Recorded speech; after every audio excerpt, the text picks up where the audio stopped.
Selamat datang di channel Tendas Movie. Jangan lupa subscribe, dan selamat menonton.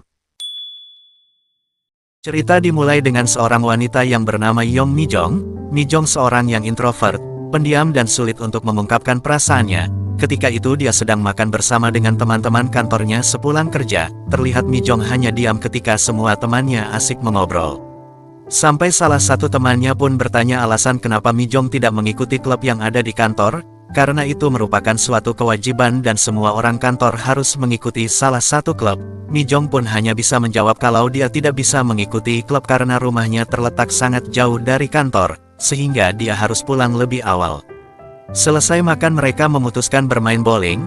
Di tengah-tengah keseruan temannya Mi-jong terasa masih kesepian karena dia kesulitan bersosialisasi dan sulit untuk membangun jalinan pertemanan dengan teman-temannya. Mi-jong pun izin untuk pulang lebih dulu ke temannya karena rumahnya yang jauh. Setelah itu Mi-jong pergi ke restoran untuk menemui kakaknya untuk pulang bersama. Kakak Mi-jong ini bernama Gi-jong. Berbeda dengan Mi-jong, Gi-jong sifatnya sangat ekstrovert dan ekspresif. Lagi-lagi di sana Mi-jong hanya diam saja mendengarkan kakaknya yang lagi curhat bersama dengan temannya. Kakaknya curhat karena sekarang yang umurnya sudah tua, dia tak kunjung menikah karena tak menemukan pacar. Gi-jong pun juga cerita kalau dia baru saja date dengan duda beranak satu, dan ngedate dengan duda itu sangat tidak enak karena seorang duda pasti akan lebih mementingkan anaknya. Mendengar cerita itu teman-temannya pun langsung berusaha untuk menghentikan Gi-jong bicara, karena ternyata seorang laki-laki yang duduk di samping mereka itu adalah seorang duda bersama dengan putrinya. Ketika itu mereka pun langsung pamit pulang dan ternyata Mi-jong mengenali duda itu karena pria itu adalah teman satu kantor dari Mi-jong. 제가 비록 이혼해서 이렇게 사랑스러운 아이를. Di tempat lain memperlihatkan kakak laki-laki Mi-jong bernama Chang-hee. Di hari itu Chang-hee juga mempunyai masalah karena baru saja diputusin oleh pacarnya, akibat pacarnya ketahuan berselingkuh dengan pria lain. 싶단 말은 사랑한단 말인 거 모르냐? 넌 그렇게 안 써? 그래서 Setelah itu memperlihatkan ketiga saudara itu yang pulang ke rumahnya yang jauh di desa mereka menggunakan taksi. Ketika di taksi mereka pun memikirkan masalah mereka sendiri-sendiri sembari melihat jalanan kota. Keesokan harinya ketiga saudara itu yang membantu orang tuanya bekerja di ladang dan orang tua mereka bekerja sebagai petani. Di sana juga terlihat seorang pria yang dipekerjakan ayah Mi-jong untuk menjadi petani yang bernama Pak Gu. Latar belakangnya tidak jelas, dia tidak pernah bercerita siapa dia sebelumnya karena tiba-tiba datang ke desa itu dan meminta menjadi seorang petani kepada ayah Mi-jong. Ayah Mi-jong pun yang membutuhkan pegawai akhirnya mempekerjakan pria tersebut. Seusai lelah bertani seharian mereka pun makan bersama. Saat makan Chang-hee yang baru saja diselingkuhi pacarnya dan merasa kalau dia diselingkuhi karena miskin dan tidak mempunyai mobil. Di saat itu juga Chang-hee pun meminta izin kepada ayahnya untuk membeli mobil. Tetapi ayahnya tak memberi izin karena sebelumnya Chang-hee pernah mencicil mobil, tetapi tidak sanggup untuk membayarnya. Karena tak mendapatkan izin Chang-hee pun langsung meluapkan kekesalannya. Chang-hee beralasan kenapa tidak menikah sampai tua karena tidak mempunyai mobil seperti orang miskin, yang membuat banyak wanita menolak cintanya. 거기에 맞게 제가 작게 전기차 사치품도 아니에요. 그리고 제가 뭐 또 할부 차도 없고요. Malam harinya terlihat Chang-hee yang nongkrong dengan temannya yang bernama Do-han. Di sana mereka pun cerita tentang masalahnya masing-masing. Chang-hee menceritakan kalau dia baru saja diselingkuhi oleh pacarnya. Tetapi Do-han juga cerita kalau hidupnya lebih parah karena sudah lama tak berpacaran. Sebab setiap wanita yang ia dekati selalu menghindar karena Do-han baru saja bangkrut. Selain itu wajahnya jelek yang membuat salah satu wanita yang pernah ia dekati berkata jika Do-han mirip babi terlantar. Setelah bercerita itu semua, mereka setidaknya menjadi lebih lega dan menertawakan kehidupan mereka masing-masing. Mereka pun berpikir seandainya tidak dilahirkan di desa terpencil melainkan dilahirkan di ibu kota Seoul, apakah hidup mereka akan menjadi lebih baik? Chang-hee langsung menjawab pasti hidup mereka akan lebih baik daripada hari ini. 우리 달랐어? 서울을 감싸고 있는 계란 흰자. 그냥 딱 촌스러운 인간이고. Besok paginya Mi-jong berangkat ke kantor seperti biasanya. Ketika di perjalanan ia berpapasan dengan Pak Gu. Saat itu mereka berdua tidak saling menyapa dan Mi-jong pun mulai kepikiran tentang Pak Gu. Karena merasa Mi-jong dengan Pak Gu adalah orang yang sama-sama introvert dan sulit untuk mengekspresikan apa yang mereka pikirkan. Ketika di kantor Mi-jong diminta untuk menemui pimpinannya bersama dengan dua pegawai lainnya. Alasan bosnya memanggil mereka bertiga karena mereka memutuskan untuk tidak mengikuti klub di kantornya. padahal itu merupakan sesuatu hal yang wajib untuk meningkatkan pertemanan yang ada di kantor, dan ternyata dari ketiga orang itu salah satunya sudah ditemui Mi Jong kemarin malam. Bos mereka pun bertanya alasan mereka kenapa tidak mengikuti klub. Mi Jong menjawab jika rumahnya sangat jauh dari kantor sehingga ketika pulang bekerja harus langsung pulang agar mendapatkan taksi. Kemudian duda yang bernama Taehon menjelaskan jika ia tidak bisa mengikuti klub karena harus mengurus putrinya sepulang kerja. Dan pria lainnya menjelaskan kalau dia tidak bisa mengikuti klub karena ia seorang yang introvert. Tapi di sana bos mereka bilang kalau itu adalah kebijakan kantor, sehingga kedepannya mereka bertiga mau tidak mau harus memilih salah satu klub. Seusai membicarakan itu Mi Jong pun kembali bekerja, tetapi tiba-tiba bosnya yang lain mencoret-coret hasil kerjaan Mi Jong dan bilang kalau pekerjaan Mi Jong tidak benar dan harus revisi kinerja. Sepulang dari kantor Mi Jong pun pergi ke kafe untuk revisi laporannya. Di sana Mi Jong sangat merasa sedih karena baru saja dimarahi. Tetapi dia bingung untuk bercerita karena dia sangat introvert dan tidak mempunyai teman sehingga Mi Jong pun hanya bisa menangis sendirian. Keesokan harinya secara tidak sengaja Mi Jong mendengar rekan kerjanya yang menggosip tentang dirinya. Ketika itu salah satu temannya bertanya kepada pegawai pria yang sedang jomblo kenapa dia tidak mencoba untuk mendekati Mi Jong. Pria itu pun bilang kalau Mi Jong memang wanita yang cantik, tetapi kepribadiannya itu sangat lugu dan polos sehingga Mi Jong menjadi sangat tidak menarik. Karena perkataan itu Mi Jong selalu kepikiran saat pulang bekerja, ia pun terus berpikir alasan kenapa dia menjadi cewek yang pendiam seperti sekarang dan tidak menarik. Dia pun berpikir andai saja lahir di ibu kota mungkin dia akan menjadi orang yang berbeda dan tidak terkekang seperti sekarang. Dia ingin mengatakan sesuatu hal tetapi bingung bahkan dia ingin berteman tetapi tidak mempunyai teman yang benar-benar mengerti dirinya. Keesokan paginya Mi Jong mendapatkan pesan dari pegawai bank. Ketika itu pegawai bank bilang kalau hutang kredit dari Mi Jong sudah jatuh tempo sehingga Mi Jong harus segera membayarnya. Jika Mi Jong tidak bisa membayarnya mereka akan mengirimkan surat tagihan ke rumahnya. Diceritakan alasan kenapa Mi Jong sampai berhutang. Sebenarnya itu bukan hutang miliknya melainkan dulu Mi Jong pernah kenal dengan seorang pria yang pernah dekat dengannya. Tetapi karena Mi Jong yang polos meminjamkan namanya di bank agar pria itu bisa berhutang atas nama Mi Jong. Dan yang tidak disangka Mi Jong ternyata pria itu menipunya, sehingga sekarang ketika pria itu tidak membayar hutang-hutangnya, Mi Jong lah yang harus menanggung semuanya. Mi Jong pun berusaha untuk menghubungi pria itu tetapi pria itu tak pernah membalasnya. Malam harinya ketiga bersaudara itu nongkrong dengan teman-teman desa dan menceritakan masalahnya masing-masing. Mi Jong yang mempunyai masalah tetapi karena introvert dia pun hanya mendengarkan apa yang dibicarakan oleh teman-temannya, sembari memikirkan tentang masalah hutang yang harus dihadapi.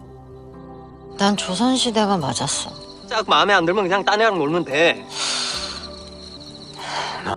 Keesokan paginya Mi Jong pergi ke rumah Pak Gu dan meminta tolong agar surat hutang yang dikirimkan oleh pihak bank dikirimkan ke rumah Pak Gu, dan Mi Jong meminta tolong agar Pak Gu merahasiakannya, karena Mi Jong tidak ingin keluarganya tahu kalau dia mempunyai hutang yang besar di bank. Pak Gu yang pendiam tanpa bertanya-tanya langsung mengiyakan permintaan dari Mi Jong.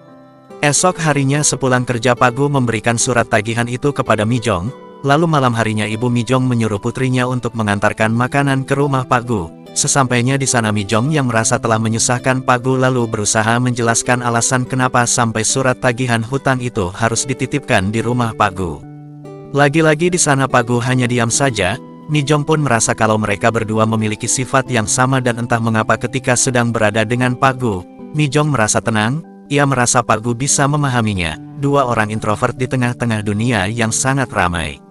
Esok harinya kantor mengadakan acara makan bersama dan semua orang telah ditentukan kelompoknya untuk duduk bersama. Ternyata Mi Jong satu meja dengan kedua temannya yang memutuskan untuk tidak mengikuti klub yaitu Taehon dan Changmin. Selesai makan secara kebetulan Mi Jong satu lift dengan Taehon. Di situ Mi Jong meminta maaf atas perlakuan kakaknya tempo hari jika hal itu menyinggung Taehon, tapi Taehon bilang itu bukanlah masalah. Saat sedang bekerja Chang Hee mengawasi toko di cabangnya, kebetulan di hari itu kasir di toko tersebut sedang sibuk. Karena hal itulah Chang Hee pun menolong dengan menjadi kasir sementara. Saat sedang menjadi kasir tidak diduga tiba-tiba mantan Chang Hee datang untuk berbelanja di toko itu, dan yang lebih mengejutkan mantan Chang Hee ternyata membawa pacar barunya. Ketika bertemu Chang Hee pura-pura tidak mengenali mantannya itu, karena selain sakit hati dia pun juga merasa malu dan tidak pantas, karena sekarang pacar baru mantannya lebih tampan dan lebih kaya daripada Chang Hee. Karena itulah dia pun sadar diri dan berpura-pura asing kepada mantannya. Chang Hee pun hanya bisa melihat dalam diam mantannya itu sampai pergi dengan menggunakan mobil mahal pacar barunya. Chang Hee pun merasa kalau keputusannya untuk meninggalkan pacarnya itu adalah benar, karena pacarnya yang sekarang sudah bahagia dengan seseorang yang lebih kaya dan memiliki mobil, bukan seperti Chang Hee yang tidak punya apa-apa. Di tempat lain memperlihatkan Mi Jong yang menghubungi salah satu teman dari cowok yang berhutang atas nama Mi Jong. Temannya itu pun bilang kepada Mi Jong kalau cowok itu telah kabur ke Thailand dan berusaha untuk balikan lagi dengan mantannya. Di sana Mi Jong tentu merasa sakit hati karena selain bingung harus membayar hutang, ternyata cowok itu juga meninggalkan Mi Jong dengan balikan lagi dengan mantannya. Sepulang kerja Mi Jong melihat kedua orang tuanya sedang berlarian menuju rumah Pak Gu. Mi Jong yang penasaran lalu mengikuti mereka. Di sana mereka pun menemukan Pak Gu yang sedang mimisan. Ayah Mi Jong langsung membawa Pak Gu pergi ke rumah sakit. Setiba di rumah keluarga Mi Jong membicarakan kejadian yang menimpa Pak Gu, Ibu Mi Jong bilang kalau Pak Gu sakit parah mungkin saja karena kebiasaannya yang selalu mabuk, dan ketika mabuk dia pun terjatuh. Ibu Mi Jong pun lanjut bercerita tentang kedatangan Pak Gu. Awalnya tidak ada yang tahu siapa Pak Gu ini, bahkan Pak Gu bukanlah nama yang sebenarnya dan semua orang tidak ada yang tahu latar belakang dari Pak Gu. Pak Gu hanya datang ke desa itu dan meminta pekerjaan, lalu ayah Mi Jong yang melihat Pak Gu orangnya rajin akhirnya ayah Mi Jong pun mempekerjakan Pak Gu. Mi Jong pun menjawab alasan kenapa Pak Gu tidak pernah menceritakan tentang latar belakangnya mungkin karena dia memiliki masalah di masa lalunya, dan dia datang ke desa untuk bersembunyi dari sesuatu hal. Tetapi Ibu Mi Jong meragukan apa yang dikatakan putrinya itu, karena Ibu Mi Jong percaya kalau Pak Gu adalah orang yang baik, terlihat dari tingkah lakunya dan juga sikapnya. Di sela-sela pembicaraan itu Chang Hee melihat ke arah jendela, dan betapa terkejutnya dia saat melihat Pak Gu sudah ada di sana untuk mabuk seperti biasanya, padahal baru tadi siang Pak Gu terlihat kesakitan, namun memang itulah yang selalu dilakukan oleh Pak Gu setiap malam. Ia tidak pernah sekalipun berhenti meminum alkohol dan mabuk. Nampak Pak Gu ingin melupakan sesuatu dalam hidupnya dengan terus mabuk setiap malam. Keesokan harinya di kantor Mi Jong melihat bosnya sangat kecewa dengan pekerjaan Mi Jong. Hal itu membuat Mi Jong sedih, dan tidak hanya itu bos yang lain juga terus-terusan menyuruh Mi Jong untuk gabung ke klub. Ia berkata kalau telah menemukan klub yang cocok untuk Mi Jong yang suka menyendiri. Di depan bosnya itu Mi Jong tak bisa menahan air matanya. Selain karena dimarah oleh bosnya tadi, Mi Jong juga sedih karena sebenarnya menyendiri bukanlah pilihan hidupnya. Dia sangat ingin mempunyai teman dan mengutarakan apa yang dia pikirkan serta bercerita tentang keluh kesahnya. Tetapi ia tidak bisa dan karena hal itulah Mi Jong pun hanya bisa menangis. Karena seberapapun Mi Jong berusaha untuk berubah dia tetap akan menjadi seorang introvert yang aneh dan tidak bisa bergaul. Sepulang kerja Mi Jong hanya bisa meratapi kehidupannya. Ia merasa sekeras apapun berusaha untuk berubah tidak ada orang yang benar-benar menyukainya dan bisa memahami apa yang Mi Jong rasakan. Sesampainya di desa, karena sudah muak dengan kehidupannya, Mi Jong yang melihat Pak Gu yang sedang mabuk langsung menghampiri Pak Gu, dan berkata daripada Pak Gu melakukan hal yang sia-sia dengan setiap hari mabuk, Mi Jong meminta agar Pak Gu memuji Mi Jong, karena Mi Jong sudah lelah dengan hidupnya, hatinya selalu terasa kosong dan ia ingin hatinya penuh. Semua lelaki yang ditemui oleh Mi Jong semuanya brengsek, karena hal itulah dia meminta kepada Pak Gu agar Pak Gu memuji Mi Jong, itulah yang dia inginkan dan tidak pernah dia dapatkan dari lelaki lain. 조금 있으면 겨울이에요. 난 한 번도 채워진 적이 없어. 지옥 같을 거예요. Pak Gu pun membalas, dia tidak bisa melakukan permintaan itu karena Mi Jong tak tahu siapa Pak Gu sebenarnya, latar belakang yang telah dialami oleh Pak Gu, bahkan nama asli dari Pak Gu pun Mi Jong tak tahu. Pak Gu berkata jika ia sama brengseknya seperti pria lainnya, dan Pak Gu pun menyuruh Mi Jong untuk pulang. Namun sesampainya di rumah Pak Gu terus kepikiran dengan apa yang dikatakan oleh Mi Jong, dia pun merenungkan bagaimana cara untuk memuji seseorang, bahkan dia mencari kata pujian di internet. Esok malamnya teman kantor Mi Jong bertanya, kenapa Mi Jong belum pulang padahal Mi Jong selalu ingin pulang tepat waktu. Mendengar itu Mi Jong pun berkata kalau hari ini ia tidak ingin pulang cepat. Hal itu karena Mi Jong sudah sungkan untuk bertemu dengan Pak Gu, mengingat apa yang dikatakannya kemarin malam terlalu berterus terang kepada Pak Gu. Esok harinya ketika di kantor, Mi Jong berusaha untuk menghubungi pria yang berhutang atas namanya untuk menagih hutang, dan akhirnya Mi Jong pun mendapatkan balasan pesan dari pria itu, namun tak disangka pria itu malah memaki Mi Jong. Malam harinya ketika Gi Jong pulang bekerja, ia tak sengaja bertemu dengan mantan adiknya. Gijong pun berbicara dengan mantan adiknya dan diketahui ternyata mantannya itu tidak pernah meninggalkan Chang Hee, melainkan Chang Hee lah yang memutuskan untuk meninggalkan wanita itu. Setiba di rumah, Gijong pun berbicara ke Chang Hee kalau barusan ia bertemu dengan mantan pacar Chang Hee. Gijong bertanya kenapa sebelum-sebelumnya Chang Hee selalu galau karena ditinggal oleh mantan pacarnya. Chang Hee selalu cerita kalau mantan pacarnya lah yang meninggalkannya. Padahal faktanya Chang Hee yang meminta putus, dan mantan pacarnya itu selalu berusaha menelpon serta mengajak Chang Hee untuk balikan. Chang Hee yang tidak bisa lagi menutupi kebohongannya akhirnya jujur, memang benar dia mencari-cari cara untuk meninggalkan mantan pacarnya. Hal itu Chang Hee lakukan karena dia merasa insecure, dia merasa tidak pantas untuk berpacaran dengan mantannya, karena Chang Hee merasa jika mantan pacarnya itu berhak bahagia dengan lelaki yang lebih kaya daripada Chang Hee yang sekarang. Chang Hee merasa belum bisa membahagiakan mantannya karena sekarang ia sangat miskin. 아, 이놈 별거 없고 나는 그 재수없는 오만 걸 혼자 봐서 헤어진 걸로 만들고 해중에 내가 최고의 팬은 아니라는 거. Esok harinya ketika di kantor saat jam makan siang, Mi-jong kembali dipanggil bosnya untuk membahas mengenai klub yang harus Mi-jong pilih. Di situ Mi-jong pun bertemu dengan kedua temannya yang sama-sama tidak memiliki klub. Sambil menunggu, mereka bertiga mulai berpikir bagaimana cara agar mereka tidak dipanggil oleh bosnya lagi. Mi-jong pun tiba-tiba mendapatkan ide untuk membuat klub pembebasan yang anggotanya hanya berisikan mereka bertiga. Mendengar itu mereka bertiga pun akhirnya sepakat. 뭘 하시겠다는 Esok paginya terlihat Mi-jong yang akan pergi ke kantor. Ketika itu dia berpapasan dengan Pak Gu. Dan semenjak kejadian Mi-jong yang ingin dipuji oleh Pak Gu, mereka berdua kini tidak pernah menyapa lagi karena merasa sungkan. Ketika itu Mi-jong pun memberanikan diri dengan berbalik dan menatap Pak Gu, sambil berkata agar mulai saat ini mereka berdua harus saling menyapa. Saat akhir pekan ketika bertani di sawah, saat itu Mi-jong yang melihat Pak Gu yang hatinya kosong lalu bertanya apakah Pak Gu mau dipuji. Karena Mi-jong bersedia untuk melakukannya, mendengar itu Pak Gu pun hanya diam dan memikirkannya. Pak Gu pun terus kepikiran tentang apa yang dikatakan oleh Mi-jong sampai malam hari.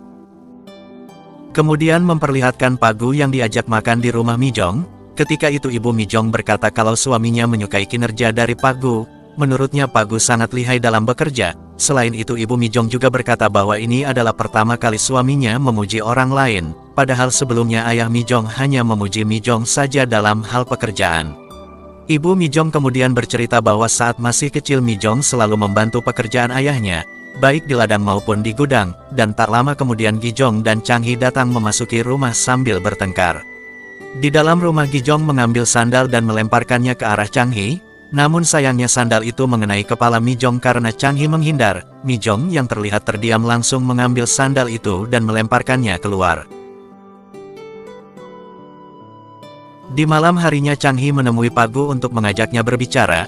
Di sana Chang Hee bercerita mengenai Mi-jong yang jarang marah, namun dia akan sangat menakutkan ketika marah sehingga Chang Hee menyuruh Pak Gu untuk berhati-hati dengan Mi-jong. Sementara itu salah satu teman Mi-jong memanggil rekan-rekannya, dan menunjukkan klub pembebasan beserta dengan anggota di dalam komputernya, sehingga hal itu membuat semua orang menertawakannya. Mereka kemudian menanyakan tentang klub tersebut kepada Mi-jong, namun Mi-jong merasa bingung karena masih belum memiliki rencana untuk klubnya. Mi-jong pun kemudian berkata bahwa ia akan berusaha untuk keluar dari sebuah kurungan, yang tidak terlihat namun terasa mengekang di kehidupannya. Di tempat lain seorang pelanggan memarahi ayah Mi-jong karena harga lemari terlalu mahal, sehingga pelanggan tersebut meminta ayah Mi-jong untuk membongkarnya kembali. Ayah Mi-jong yang tidak bisa berbuat apa-apa kemudian pergi dengan Pak Gu yang mengendarai mobilnya, namun setelah sampai di rumah Pak Gu tiba-tiba pergi kembali ke rumah pelanggan itu. Di sana Pak Gu meminta bayarannya kepada pelanggan itu dan tidak diketahui apa yang dilakukan oleh Pak Gu pada pelanggan tersebut, namun pria itu pada akhirnya setuju untuk membayarnya. Pak Gu pun kemudian pergi dan langsung menyerahkan uang tersebut kepada ibunya Mi-jong. Saat makan malam ibunya Mi-jong merasa penasaran dengan cara Pak Gu menagih uang kepada pelanggan itu, namun suaminya yang mendengar hanya bisa terdiam. Sementara itu Pak Gu yang sedang pergi membeli minuman tiba-tiba teringat kembali dengan masa lalunya. Di keesokan hari mereka ke kafe untuk melakukan pertemuan pertama klub pembebasan. Di sana mereka bertiga berkumpul dan duduk berdampingan tanpa saling berhadapan. Karena menurut mereka cara itu bisa membuat mereka merasa nyaman, mereka bertiga pun kemudian mengobrol bersama mengenai semua hal terutama tentang kebebasan. Sementara itu Mi Jong yang sedang menikmati hujan kemudian melihat Pak Gu yang sedang minum alkohol. Tiba-tiba kilat menyambar tiang listrik di dekat Pak Gu yang membuat desa mati lampu. Mi Jong yang merasa khawatir dengan keadaan Pak Gu kemudian segera berlari menemuinya dan menyuruhnya untuk masuk ke dalam rumah. Namun Pak Gu malah terdiam dan mengabaikan perkataan Mi Jong, sehingga Mi Jong pun menarik tangan Pak Gu dan langsung membawanya masuk ke dalam rumah. Di keesokan harinya saat di ladang Mi Jong bersama dengan yang lain terlihat sedang memetik sayuran, dan ketika sedang beristirahat tiba-tiba angin berhembus sangat kencang sehingga membuat topi Mi Jong terbang jauh ke seberang jalan. Melihat hal itu Chang Hee kemudian menyuruh Mi Jong untuk mengambilnya sendiri, namun tak disangka Pak Gu malah berdiri dan akan mengambilnya. Ia pun kemudian berlari dengan sangat kencang dan melompat untuk mengambil topi tersebut.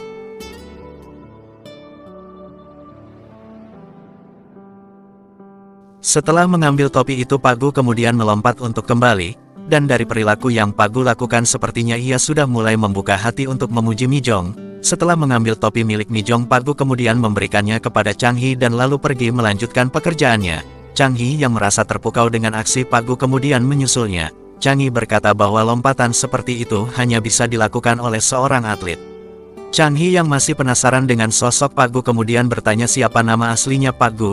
Chang Hee berpikir bahwa bisa saja Pak Gu merupakan salah satu dari atlet lompat nasional, karena ada beberapa atlet nasional yang memiliki nama dengan marga yang sama. Saat selesai makan Chang Hee masih saja bertanya sambil mengikuti Pak Gu dari belakang, namun hal itu justru membuat Pak Gu menjadi kesal sehingga Pak Gu pun menghentikan langkahnya dan menyuruh Chang Hee untuk diam. Di malam harinya ketika sedang makan, Mi Jong melihat ayahnya keluar dengan membawa botol obat nyamuk yang telah habis. Mi Jong yang mengetahui hal itu kemudian memutuskan untuk pergi membelinya. Dalam perjalanan Mi Jong terus memikirkan sikap Pak Gu yang membuatnya sangat bingung, karena di satu sisi Pak Gu selalu bersikap baik kepadanya namun di sisi lain Pak Gu tiba-tiba berubah menjadi cuek. Ketika pulang dari minimarket Mi Jong bertemu dengan Pak Gu di jalan, Mi Jong kemudian berkata bahwa dirinya telah membeli minuman dan kemudian memberikannya kepada Pak Gu. Melihat hal itu Pak Gu pun menerimanya. Dan ketika hendak pulang Pak Gu bertanya kepada Mi Jong apakah dia yakin bahwa mereka berdua bisa berubah menjadi orang yang berbeda jika saling memuji. Mendengar hal itu Mi Jong kemudian menjawab bahwa mereka berdua akan berubah jika saling memuji. Karena berdasarkan pengalaman orang akan berubah setelah melakukan apa yang sebelumnya tidak pernah mereka lakukan. 하다 보면 다른 사람 돼 있을 거라며. 한 번도 안 해봤을 거 아니에요. Esok harinya setelah pulang membeli minuman, Pak Gu bertemu dengan Mi Jong yang baru keluar dari stasiun. Ketika Mi Jong datang menghampiri Pak Gu, ia pun terlihat kebingungan dan langsung pergi untuk menghindari Mi Jong, padahal Mi Jong berusaha untuk membuka obrolan agar bisa lebih dekat dengan Pak Gu. Namun Mi Jong harus kecewa ketika melihat Pak Gu yang terburu-buru meninggalkannya, dan ternyata Pak Gu sengaja melakukan hal itu karena dirinya merasa bingung harus berbuat apa, apalagi dia harus berhadapan langsung dengan keluarganya Mi Jong. Malam harinya Pak Gu terlihat berdiri di depan rumahnya Mi Jong. Dia berniat untuk memberikan es krim yang telah dibeli sebelumnya. Namun karena Pak Gu belum berani untuk memberikan es krim itu, akhirnya dia pun memilih untuk pulang dan memasukkan es krimnya ke dalam kulkas. Esok harinya Pak Gu pun menerima gaji sambil mengucapkan terima kasih kepada ayahnya Mi Jong. Pak Gu sempat terdiam di depan gudang sambil melihat pemandangan. Namun pada akhirnya Pak Gu pun memutuskan kembali masuk dan memberanikan diri meminta nomor ponsel Mi Jong kepada ayahnya. 막내따님 전화번호 좀. 이정이? 네. Ketika pulang kerja Mi Jong menghentikan langkahnya ketika menerima pesan dari Pak Gu, yang berkata bahwa dirinya telah mendapatkan gaji hari ini. Ketika pulang Pak Gu bertanya kenapa Mi Jong terlihat selalu depresi padahal Mi Jong memiliki keluarga yang masih lengkap. Mendengar hal itu Mi Jong pun menjawab bahwa masih ada sisi dari ayah dan ibunya yang tidak Mi Jong sukai termasuk dengan kedua saudaranya. Sebenarnya Mi Jong merasa kasihan kepada ayahnya yang tidak pernah terlihat bahagia, sementara ibunya tidak terlihat bahagia karena perilaku anak-anaknya. Dan karena itulah jika ada masalah yang besar mereka akan menyembunyikannya dari orang tua mereka. Tak lama kemudian Gi Jong pun turun dari bis dan menatap mereka berdua dengan heran, dan sesudah itu mereka pun pulang bersama. Setelah pulang kerja Chang Hee kemudian pergi ke rumah Pak Gu untuk memberikannya minuman, namun saat dipanggil Pak Gu tidak memberikan jawaban. Chang Hee pun akhirnya memutuskan untuk masuk ke dalam rumahnya yang kebetulan tidak dikunci. Di sana dia pun menyimpan minuman yang dibelinya ke dalam kulkas, dan tak lama kemudian Chang Hee tiba-tiba melihat cahaya berwarna hijau di sebuah ruangan, dan saat masuk ke ruangan itu Chang Hee dibuat kaget ketika melihat banyak botol bekas yang berjejeran di lantai. Di malam harinya Pak Gu yang sedang minum kemudian didatangi oleh Mi Jong. Di sana mereka saling berbincang dan Pak Gu yang teringat kembali dengan es krim yang dibelinya kemudian memberikannya kepada Mi Jong. 맨정신일 때 나보다 인정 좀 많아. 좋은데? Karena hal itu Mi Jong akhirnya mulai berinteraksi dengan teman-temannya karena dirinya merasa sudah lebih baik. Sementara Pak Gu terlihat sedang membersihkan rumahnya, dan setelah selesai dia pun memfoto rumahnya dan mengirimkannya kepada Mi Jong. Saat pulang kerja Mi Jong menghampiri Pak Gu yang telah menunggunya untuk pulang ke rumah bersama-sama. Setibanya di rumah Pak Gu berkata bahwa sebelumnya dia merasa berat untuk membersihkan rumahnya, terutama untuk menyingkirkan semua botol bekas minumannya. Namun setelah dirinya memuji Mi Jong, Pak Gu merasa bersemangat untuk membersihkan rumahnya.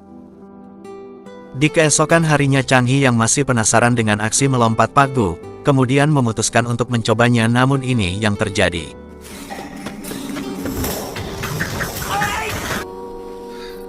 Kemudian terlihat ponsel Pak Gu yang terus bergetar karena menerima banyak pesan, dan isi dari pesan tersebut adalah menanyakan di mana lokasi Pak Gu saat ini, dan dari pesan itu kita bisa mengetahui bahwa nama asli Pak Gu adalah Gu Jayong.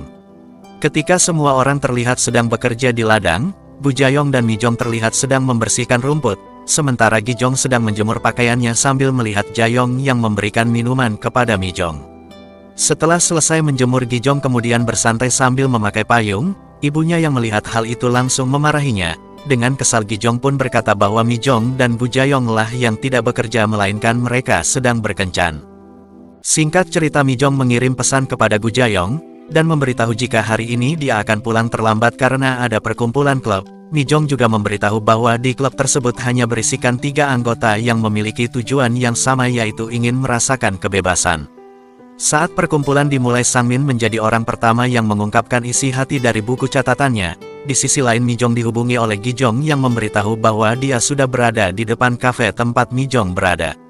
Gi Jong sengaja menunggu Mi Jong karena dia membutuhkan bantuan untuk membawakan barang-barang kantornya menuju rumah. Gi Jong pun terlihat terus memarahi Mi Jong di telepon sehingga tanpa disadari Taehon datang menghampirinya dan mengagetkannya. Taehon kemudian mengajak Gi Jong untuk masuk karena sebentar lagi acaranya akan selesai. Ketika Taehon mengungkapkan isi hatinya, semua orang terdiam untuk mendengar cerita dari Taehon. Ia bercerita bahwa saat kecil ayahnya meninggal dunia dan disusul oleh ibunya setahun kemudian. Lalu ketika di sekolah ia dihina sebagai anak yatim, dan itulah alasan mengapa Taehon tidak akan pernah meninggalkan putrinya walaupun telah bercerai dengan istrinya, karena Taehon mengetahui bagaimana rasanya kehilangan. Selain itu Taehon juga selalu berusaha untuk menjadi ayah yang terbaik untuk putrinya. Maka dari itu Taehon menulis di buku catatannya bahwa dia ingin terbebas dari perasaan lemah.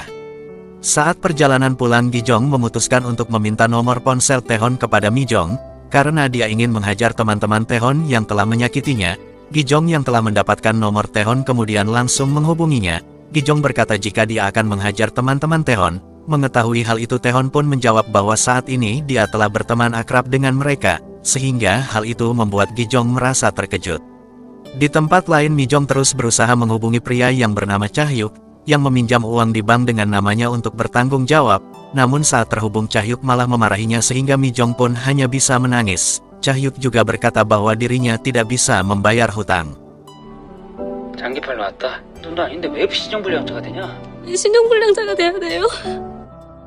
Setibanya di rumah, Gi Jong bertanya kepada Mi Jong mengenai siapa yang pertama kali mengajaknya berpacaran.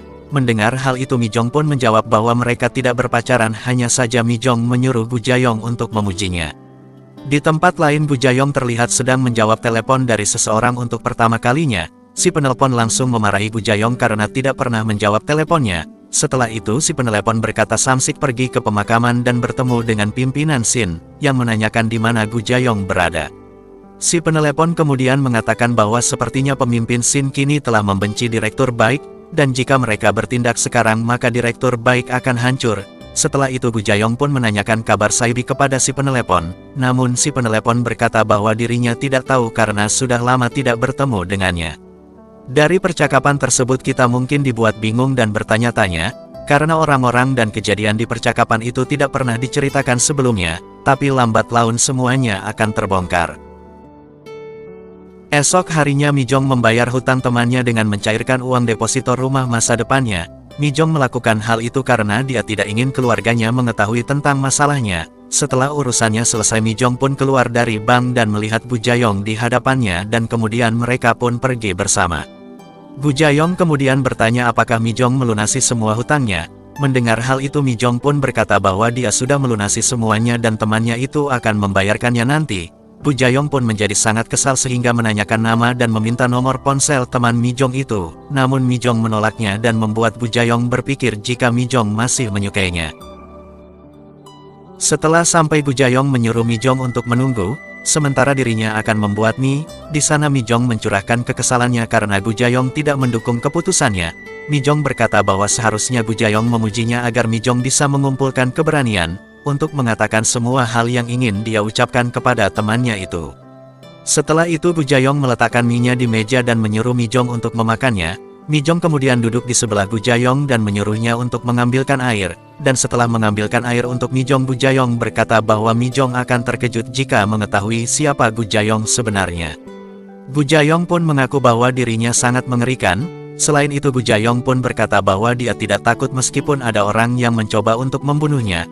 Namun kali ini Bu Jayong merasa takut saat berhadapan dengan Mi-jong, sehingga dia merasa sangat kesal karena terlihat seperti orang bodoh dan selalu menantikan kehadiran Mi-jong. Saat makan malam, Gi-jong yang penasaran dengan hubungan Bu Jayong dan adiknya, kemudian bertanya apakah benar mereka saling memuji. Bu Jayong pun hanya meresponnya dengan mengangguk kepalanya. Chang Hee yang mengetahui bahwa Gi-jong tidak mengerti maksud dari saling memuji kemudian meminta Bu Jayong untuk memakluminya. Sementara di kantor, Mi-jong sedang memperbaiki hasil laporan yang telah dibuatnya. Mi-jong pun kemudian pergi ke kafe sambil membawa laptopnya. Di sana Mi-jong duduk sambil berimajinasi bahwa akan ada seseorang di sisinya. Dan tak lama kemudian Bu Jayong pun datang duduk di kursi sebelah Mi-jong sambil meminum minuman yang telah dipesannya. Dan akhirnya imajinasi Mi-jong pun menjadi kenyataan. Singkat cerita, ketika Bu Jayong sedang mengisi bensin, tiba-tiba seorang pria bernama Samsik melihatnya. Dia pun langsung memberitahu hal itu kepada bosnya sambil menunjukkan truk yang dikendarai oleh Gu Jayong. Namun bosnya merasa tidak percaya karena dia rasa tidak mungkin jika Gu Jayong mengendarai sebuah truk. Kemudian saat di kantor, Mi-jong menemui bosnya untuk memberikan laporan. Namun bosnya malah menyuruh Mi-jong untuk menyimpannya di meja. Saat Mi-jong pergi, bosnya menghina dengan berkata jika Mi-jong tidak bisa bekerja. Namun ketika pihak eksekutif melihat desain kerja Mi-jong, mereka malah menyukainya. Sementara itu Bu Jayong terlihat sedang menunggu Mi-jong di stasiun. Sambil menunggu, Bu Jayong sempat pergi ke minimarket untuk membeli cemilan dan minuman. Di saat bersamaan Mi-jong yang keluar dari kereta kemudian berlari menuju gerbang keluar, namun Mi-jong tidak menemukan Bu Jayong di sana. Mi-jong lalu berjalan sendirian dan hampir bertabrakan dengan Bu Jayong yang baru saja keluar dari minimarket. Setelahnya mereka pun pergi bersama. Saat sedang bekerja, Bu Jayong membaca pesan dari penelepon sebelumnya. Bu Jayong pun kemudian keluar dan menghubungi orang tersebut. Saat dijawab, orang itu berkata bahwa Samsik telah melihat Bu Jayong saat sedang mengisi bensin. Samsik pun bahkan berencana akan mencari Bu Jayong. Selain itu, orang itu juga menyuruh Bu Jayong untuk segera keluar dan menyerang Direktur Baik terlebih dahulu. Karena jika tidak maka Direktur Baik akan menyerangnya duluan. Mendengar hal itu, Bu Jayong pun menjawab bahwa dirinya akan segera muncul. Namun tidak sekarang karena Bu Jayong masih sangat sibuk. Sesudah itu Bu Jayong pun terlihat menutup teleponnya dan kembali melanjutkan pekerjaan. Di malam harinya Bu Jayong menunggu kedatangan Mi-jong di stasiun, dan saat Mi-jong datang mereka pun pergi bersama. Sambil berjalan Mi-jong pun terus mengobrol dengan Bu Jayong, padahal sebelumnya Mi-jong tidak pernah berbicara jika tidak ada orang yang bertanya kepadanya. Namun kali ini Mi-jong terus bercerita mulai dari perubahan cuaca, bangkai hewan yang terletak di jalan, bahkan kodok yang menyeberang pun dia ceritakan. 먹다가는 쥐대가리. 이쪽 눈에서 저쪽 눈은 바닥에 여기저기. Di keesokan harinya Mi-jong yang merasakan adanya sedikit perubahan dalam dirinya, dia pun kemudian menceritakannya pada bosnya. Mi-jong pun kini terlihat mulai bebas untuk mengatakan semua hal yang ada di pikirannya, sehingga Mi-jong pun merasa bahwa dirinya pantas untuk disayangi. Sementara itu tali yang digunakan untuk mengikat barang-barang tiba-tiba terputus, sehingga membuat barang-barang yang dibawa oleh ayahnya Mi-jong terjatuh di jalanan. ayahnya Mi Jong yang melihat hal itu menyuruh Gu Jayong untuk berhenti, kemudian dia pun keluar untuk membereskan dikarenakan bisa mengganggu pengendara lain. Sementara itu Pak Baik yang kebetulan lewat di sana melihat Gu Jayong yang sedang mengangkat barang-barang, Samsik dan Pak Baik pun kemudian turun dari mobil dan menghampiri Gu Jayong. Mereka kemudian membawa Gu Jayong ke suatu tempat untuk mengajaknya berbicara. Di sana Pak Baik berkata jika Gu Jayong sedang bersandiwara dengan berpura-pura menjadi orang miskin, kita pun menjadi tahu bahwa Gu Jayong pernah berpacaran dengan adiknya Pak Baik, namun sayang pacarnya kini telah meninggal dunia.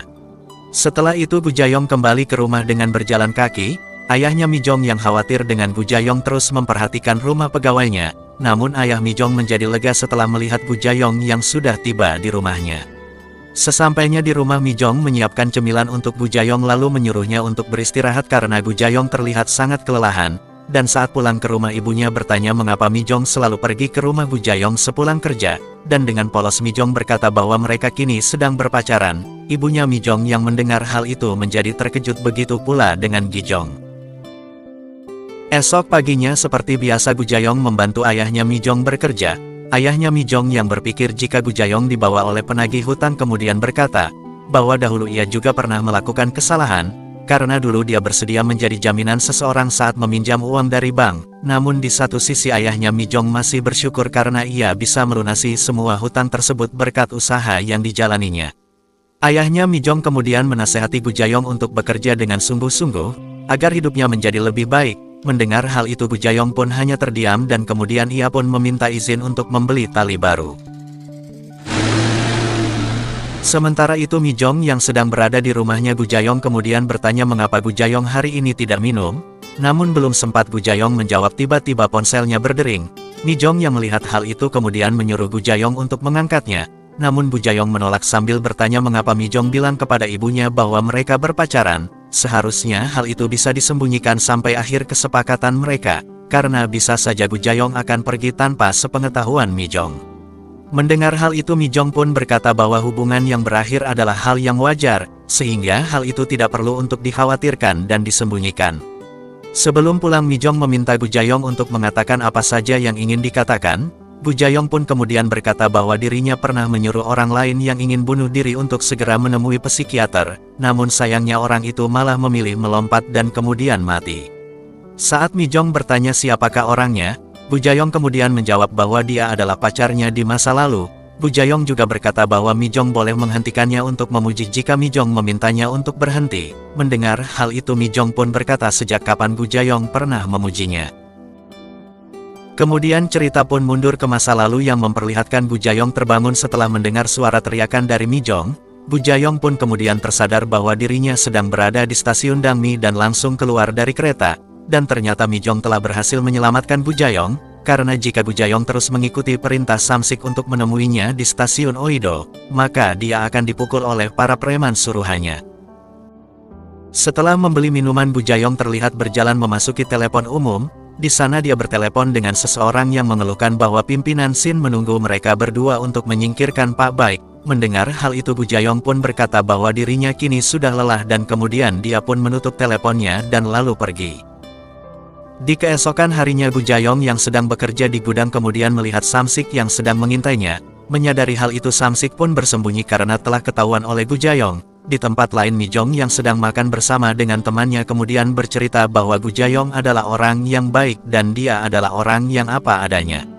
Setelah selesai makan Mi Jong pun pergi ke kantornya Chang Hee, karena Chang Hee ingin menitipkan produk alkohol baru pada Mi Jong untuk diberikan kepada Gu Jayong. Saat tiba di rumah Gu Jayong Mi Jong pun langsung memberikan titipan alkohol dari Chang Hee kepadanya. Gu Jayong pun kemudian menuangkannya ke dalam gelas dan lalu meminumnya. Melihat hal itu Mi Jong pun bertanya mengapa Gu Jayong tidak mengatakan apapun kepadanya. Sambil tersenyum Gu Jayong pun berkata bahwa baru kali ini dia mendengar ada wanita berkata seperti itu, namun hal itu tidak terdengar membosankan baginya. Mendengar hal itu Mi Jong pun menjadi kesal dan berkata bahwa Gu Jayong tidak bisa membuat wanita yang disukainya merasa nyaman. Selain itu Mi Jong juga merasa bahwa Gu Jayong selalu meremehkannya karena tidak bisa mendapatkan uangnya kembali. Setelah itu Mi Jong pun kemudian pergi dari sana dan Gu Jayong hanya bisa tertawa saat melihatnya. Esok paginya Gu Jayong menghentikan mobilnya di depan sebuah klub dan kemudian masuk ke dalam. Semua orang yang berada di sana kemudian membungkuk memberikan hormat ketika melihat Gu Jayong, dan ternyata Gu Jayong pergi menemui Pak Baik di ruangannya. Sesampainya di sana Pak Baik pun bertanya apa maksud dari kedatangan Gu Jayong kali ini. Namun Gu Jayong hanya menjawab bahwa dia tidak bisa tidur akhir-akhir ini karena merasa kesal dengan Pak Baik yang telah salah menilainya. Pak Baik mengira bahwa Gu Jayong sedang bersandiwara dengan berpura-pura hidup miskin, padahal sebenarnya Gu Jayong sedang beristirahat dari rutinitasnya. Selain itu Gu Jayong juga merasa kecewa kepada Pak Baik karena telah mengkhianatinya dalam berbisnis, sehingga Gu Jayong pun menyuruhnya untuk bersabar karena sebentar lagi Gu Jayong akan kembali dan akan membuat dua pilihan, yaitu antara berhenti dari bisnisnya dan tetap berkebun, atau tetap menjalankan bisnisnya karena ingin berkuasa. Gu Jayong pun bahkan memperingati Pak Baik untuk tidak mengusiknya, dan jangan membuatnya kesal sampai dia benar-benar kembali. Saat berjalan keluar Gu Jayong memanggil Samsik dengan cara berteriak. Samsik yang khawatir Gu Jayong salah paham padanya, kemudian menjelaskan bahwa pada saat itu dia tidak ada mengirim pesan kepada Gu Jayong untuk pergi ke stasiun Oido, karena pada saat itu ponselnya dipinjam oleh Pak Baik, dan ternyata Gu Jayong telah mengetahui hal itu karena dia telah diberitahu oleh Hyunjin. Saat pulang kerja Mi Jong dihubungi oleh Gu Jayong yang memberitahu jika dirinya sedang menunggunya. Mi Jong kemudian pergi menemui Gu Jayong dan langsung pergi dengan menggunakan mobil. Chang Hee yang melihat kedatangan Gu Jayong kemudian menemuinya sambil membawa kunci mobil yang dia ambil dari toilet rumah Gu Jayong. Chang Hee pun kemudian memohon kepada Gu Jayong untuk mengatakan bahwa dia benar-benar memiliki mobil. Mendengar hal itu Gu Jayong pun langsung membawa Chang Hee pergi ke apartemen dan mencari mobilnya di ruang bawah tanah. Melihat hal itu Chang Hee pun langsung terkagum-kagum saat melihat mobilnya dan kemudian langsung memeluk Gu Jayong. Chang Hee yang merasa senang lalu memutuskan untuk mengendarai mobil itu. Setelah keluar dari Toserba Mi Jong kemudian pergi dengan menggunakan mobil milik Gu Jayong yang dikendarai oleh Chang Hee. Bahkan saat menepi Chang Hee mulai disegani oleh orang lain karena dia mengendarai mobil mewah. 차는 주차하기 힘들어서 하여튼 너무 멋집니다. Sesampainya di rumah ibu mereka pun bertanya mobil siapa yang berada di depan. Mendengar hal itu Duan pun langsung menjawab jika itu adalah milik temannya yang dititipkan karena sedang pergi ke luar negeri. Singkat cerita di malam harinya Gu Jayong terbangun dari tidur setelah mendengar suara dari luar. Gu Jayong lalu melihat dua orang yang mencurigakan yang sedang mengecek mobil pick-up milik ayahnya Mi Jong, dan kemudian mereka memasangkan sesuatu di mobil itu. Esok paginya Gu Jayong kemudian melihat dan menemukan alat pelacak yang berada di bawah mobil itu. Gu Jayong yang ingin mengetes alat pelacak itu kemudian pergi ke beberapa tempat untuk memastikannya. Di sana Gu Jayong melihat ada mobil yang datang. Dia pun kemudian bersembunyi dan saat mobil itu parkir Gu Jayong langsung mendatanginya dan memecahkan kaca mobil itu. Dan dengan cepat Gu Jayong pun mencengkram baju orang tersebut dan menyuruhnya untuk menghubungi Pak Baik. Namun ternyata mereka adalah orang suruhan dari pimpinan Shin. Gu Jayong kemudian diajak oleh pimpinan Shin untuk bertemu setelah sekian lama tidak ada kabar.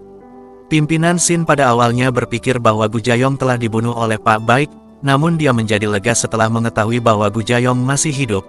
Pimpinan Shin kemudian menyuruh Gu Jayong untuk segera kembali jika waktu istirahatnya telah selesai, karena pimpinan Shin harus memberikan jabatan tinggi kepada seseorang yang kuat, agar tidak dipandang lemah oleh orang lain. Pimpinan Shin merasa jika Pak Baik kurang cocok berada di posisi itu, sehingga banyak orang yang meremehkan pimpinan Shin dimanapun dia berada. Namun untuk sekarang Gu Jayong masih belum berminat dan memilih untuk tinggal di desa Sanpo. Sementara itu teman Gu Jayong yang bernama Hyojin terlihat sedang berada di toko ayahnya Mi Jong. Ibunya Mi Jong yang melihat kemudian bertanya apa yang sedang dia cari. Di sana Hyojin berkata jika dirinya sedang mencari Gu Jayong karena dia adalah temannya. Mendengar hal itu ibunya Mi Jong lalu mengajaknya untuk masuk ke dalam rumah. Setelah itu Hyojin pun terlihat sedang minum sambil melihat foto keluarga yang terpajang. Tak lama kemudian Gu Jayong dan ayah Mi Jong pun datang. Mereka kemudian bersalaman dan makan bersama. Hyojin kemudian memberitahu ayahnya Mi Jong bahwa Gu Jayong adalah orang yang sangat hebat, namun ayahnya Mi Jong hanya terdiam mendengarkannya. Setelah itu Hyojin pun meminta Gu Jayong untuk segera kembali karena orang-orang yang bergantung padanya kini sedang merasa kesulitan. Di tempat lain Mi Jong mendapat anggota baru di klub pembebasan, dan ternyata orang itu adalah Yang Yi. Bosnya itu berkata bahwa dirinya merasa tertarik untuk bergabung setelah mengikuti kegiatan mereka waktu lalu, namun dia baru berani untuk bergabung sekarang. 안 돼요. 힘들어요. 행복하지 않은데. Di tempat lain ketika ayah Mi Jong sedang membeli peralatan kerja, ia melihat Chang Hee yang sedang mengendarai mobil mewah. Ketika sampai di rumah, ayahnya pun bertanya mobil siapakah yang Chang Hee gunakan. Mendengar hal itu, Chang Hee pun menjawab bahwa mobil itu adalah milik temannya. Ayahnya yang merasa tidak percaya akhirnya terus menekannya sehingga Chang Hee akhirnya memberitahu jika mobil itu adalah milik Bu Jayong. Mendengar hal itu, ayahnya pun hanya terdiam. Chang Hee kemudian melanjutkan bahwa sebenarnya Bu Jayong adalah orang kaya, dan Bu Jayong sendirilah yang menyuruh Chang Hee untuk menggunakan mobil itu. Namun ayahnya malah melarang Chang Hee untuk menggunakan mobil itu karena mobil itu bukan miliknya. Mendengar hal itu, Chang Hee menjadi sangat kesal dan protes kepada ayahnya. Dia berkata mengapa ayahnya tidak pernah suka melihat Chang Hee bahagia, dan sambil menggebrak meja ayahnya berkata karena mobil itu adalah mobil mahal dengan harga ratusan juta won. Dan tak lama kemudian Bu Jayong pun datang, namun Bu Jayong merasa heran karena situasi pada saat itu terlihat sangat canggung. Esok harinya Bu Jayong menemui Hyojin. Bu Jayong berkata bahwa ada satu pria yang ingin disingkirkannya karena membuat Bu Jayong kesal, karena berbisnis secara ilegal dengan menjual narkoba ke setiap pengunjung klub, dan rupanya pria yang dimaksud oleh Bu Jayong adalah Pak Baik. Setelah mendengar hal itu, Hyojin segera menghubungi pimpinan Shin dan memberitahu bahwa Bu Jayong akan kembali ke klub. Esok paginya para polisi datang ke klub untuk menangkap Pak Baik, namun ia berhasil melarikan diri. Pak Baik yang mengetahui bahwa itu adalah ulah Bu Jayong, kemudian dia pun menghubunginya dan menyuruh untuk menunggu di sana, karena Pak Baik akan datang untuk mengacaukan desa Sanpo. Saat sedang berjalan bersama Mi Jong, Bu Jayong memberitahu jika dirinya akan pergi ke Seoul. Saat Mi Jong menanyakan alasannya, Bu Jayong pun terdiam dan tidak pernah memberikan jawabannya. Di malam harinya Mi Jong menangis di kamar dan memutuskan untuk pergi ke rumahnya Bu Jayong. Di sana Bu Jayong sedang mengemasi botol minuman dan Mi Jong pun berkata jika sesekali dia akan meneleponnya, dan meminta Bu Jayong untuk menemuinya 1 atau 2 kali dalam sebulan. Mendengar hal itu, Bu Jayong pun menyuruh Mi Jong untuk tinggal di Seoul agar bisa hidup dengan normal, karena menurut Bu Jayong hidup normal itu adalah jika keinginannya sama dengan orang lain. Selain itu, Bu Jayong juga menyarankan Mi Jong untuk hidup layaknya wanita lain yang selalu pantas mendapatkan banyak kebahagiaan. Mendengar hal itu, Mi Jong pun berkata bahwa dirinya akan tetap hidup seperti ini. Esok harinya ayah Mi Jong yang mengetahui jika Bu Jayong akan berhenti bekerja, kemudian menyuruhnya untuk datang kembali jika suatu saat nanti Bu Jayong berubah pikiran dan ingin bekerja lagi. Sedangkan di tempat lain terlihat Pak Baik yang sedang berlari dari kejaran polisi. Saat tiba di jalan buntu, Pak Baik melompati pembatas jalan itu sehingga Pak Baik pun tertusuk besi proyek bangunan, dan hal itu membuatnya meninggal dunia. Sementara itu Mi Jong yang sedang merasa sedih kemudian menghubungi Bu Jayong, namun nomor ponsel Bu Jayong sudah tidak dapat dihubungi lagi. Saat di rumah duka, Bu Jayong malah terlihat bahagia dengan kematian Pak Baik, karena dia masih belum percaya dengan Pak Baik yang mati begitu saja. Setahun pun telah berlalu. Mereka kini hidup dengan aktivitasnya masing-masing, tetapi mereka masih mengingat satu sama lain. Selanjutnya Bu Jayong yang memutuskan untuk datang menemui Mi Jong kini terlihat sedang berdiri di depan rumahnya. Namun seorang wanita tiba-tiba keluar sehingga hal itu membuatnya kebingungan.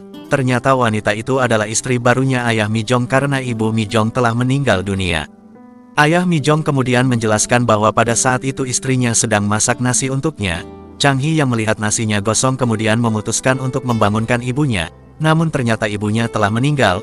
Chang Hee yang merasa panik lalu berlari untuk memberitahu ayahnya jika sang ibu telah meninggal, dan semenjak saat itu ketiga anaknya merasa sangat menderita sehingga mereka pun memutuskan untuk pindah ke Seoul, dan setelah kepergian mereka ke Seoul dirinya kini diurus oleh istri baru dan juga anak-anaknya. Sang ayah pun kemudian memberikan nomor telepon baru Mi Jong kepada Bu Jayong. Setelah itu Bu Jayong pun kemudian menghubungi Mi Jong dan membuat janji untuk bertemu di suatu tempat. Karena sudah lama tidak bertemu, mereka berdua pun menjadi canggung. Sambil tersenyum Mi Jong pun berkata bahwa rambut Bu Jayong telah menjadi panjang. Bu Jayong pun kemudian dengan percaya diri mengatakan bahwa dirinya lebih tampan dengan model rambut seperti ini. Setelah itu mereka pun berjalan sambil terus berbincang.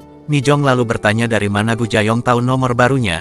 Mendengar hal itu Bu Jayong pun menjawab jika beberapa hari yang lalu dia pergi ke rumah Mi Jong untuk menemuinya. Mi Jong pun kemudian menyadari jika Bu Jayong telah tahu jika ibunya telah meninggal dan ayahnya telah menikah lagi. Dan setelah itu mereka berdua pun pergi ke pasar untuk jalan-jalan. Saat sedang asyik menikmati makanan, Bu Jayong tiba-tiba mendapatkan telepon dari Samsik sehingga Bu Jayong pun menyuruh Mi Jong untuk menunggunya karena dia akan menemui Samsik sebentar. Setelah sampai di tempat tujuan, Bu Jayong segera masuk ke dalam dan memeriksa laporan keuangan. Gu Jayong bersama Samsik pun langsung pergi ke klub, dan ketika sampai Gu Jayong melihat salah satu mucikari dipukuli oleh seseorang dengan menggunakan botol hingga membuat dahinya berdarah.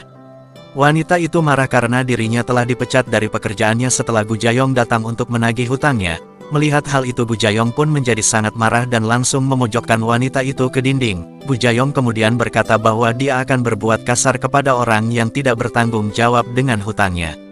Setelah itu Gu Jayong yang kesal lalu masuk ke ruangan asisten dan membuang semua barang, sehingga dia berhasil menemukan uang di bawah kursi. Ternyata Samsik korupsi uang klub untuk berjudi yang membuat Gu Jayong semakin emosi. Setelah itu Gu Jayong menemui Mi Jong kembali di restoran. Saat melihat luka di pipi Gu Jayong, Mi Jong berkata bahwa Gu Jayong telah menjadi orang yang berbeda hanya dalam waktu 1 jam saja. Setelah itu mereka berdua pun menghabiskan malam bersama di apartemen.